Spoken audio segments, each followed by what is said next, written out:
ഭൂമിക്ക് മേൽ ഉയർന്നിരിക്കുന്ന ആകാശത്തോളം ഉന്നതമാണ് തൻ്റെ ഭക്തരോട് അവിടുന്ന് കാണിക്കുന്ന കാരുണ്യം.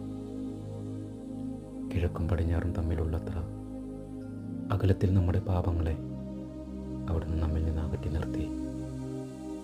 പിതാവിന് മക്കളോടെന്ന പോലെ കർത്താവിന് തൻ്റെ ഭക്തരോട് അലിവ് തോന്നുന്നു. എന്തിൽ നിന്നാണ് നമ്മെ മെനഞ്ഞെടുത്തതെന്ന് അവിടുന്ന് അറിയുന്നു. നാം വെറും ധൂളിയാണെന്ന് അവിടുന്ന് ഓർമ്മിക്കുന്നു. മനുഷ്യൻ്റെ ജീവിതം പുല്ല് പോലെയാണ്, വയലിലെ പൂ പോലെ അത് വിരിയുന്നു. എന്നാൽ കാറ്റടിക്കുമ്പോൾ അത് കൊഴിഞ്ഞു പോകുന്നു. അത് നിന്നിരുന്ന ഇടം പോലും അതിനെ ഓർക്കുന്നില്ല. എന്നാൽ കർത്താവിൻ്റെ കാരുണ്യം അവിടുത്തെ ഭക്തരുടെ മേൽ എന്നേക്കും ഉണ്ടായിരിക്കും. അവിടുത്തെ നീതി തലമുറകളോളം നിലനിൽക്കും. ആമേൻ.